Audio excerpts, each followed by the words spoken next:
যান-বাহন আৰক্ষীয়ে ৰাজপথতে কাণত ধৰাই মাৰধৰ কৰাৰ অভিযোগ ই ৰিক্সা চালকক। অন কেমেৰা কাণত ধৰিবলৈ বাধ্য কৰালে চালকক।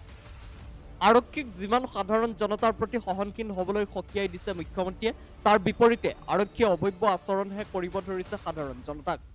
এই দুটা দিনত অসম আৰক্ষীৰ বহুকেইজন বিষয়াৰ বাবে নাক কটা গৈছে অসম আৰক্ষীৰ। এই দৃশ্য মৰিগাঁৱৰ ৰাজপথৰ। মৰিগাঁৱত এইবাৰ হাতী খোৱা লোকৰ ওপৰত বীৰত্ব দেখুৱালে এজন আৰক্ষী বিষয়াই। এজন ই ৰিক্সা চালকক সাধাৰণ কথাত ৰাজপথত কাণত ধৰালে এইজন মৰিগাঁও সদৰ থানাৰ যান-বাহন আৰক্ষীৰ দায়িত্বত থকা ASI কুশল বৰাই। অভিযোগ মতে ৰাস্তাৰ কাষত ই ৰিক্সা ৰখোৱা মনা আছিল যদিও চালকজনে হোটেলত কিবা আহাৰ গ্ৰহণ কৰিবলৈ গৈছিল। তাৰ পিছতে এইজন কুশল বৰাই ফাইন কাটিবলৈ তৎপৰ হ'ল। কাঢ়ি লৈ গ'ল ই ৰিক্সাৰ চাবি, আনকি মাৰপিট কৰাৰো অভিযোগ চালকজনৰ। ৰাজপথতে কাণত ধৰিবলৈ বাধ্য কৰালে এই চালকজনক। এজন নিৰীহ হাতী খোৱা ই ৰিক্সা চালকক কৰা এই কাৰ্যক সহজে মানি লোৱা নাই সাধাৰণ জনতাই।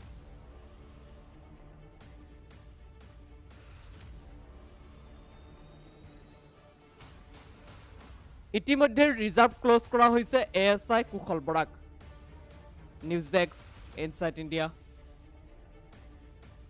এই কাণত যে ধৰিছে কেনেকে কোনে ধৰিলে? কিয় ধৰিব আছে কৈছে কাণ ধৰা গাড়ী সোমাই দিম আৰু মোক মাৰিছে এচা দিছে পিঠিতে এচা আৰু ডিঙিটো ধৰিছে ডিঙি ধৰিছে আৰু নখ মাৰি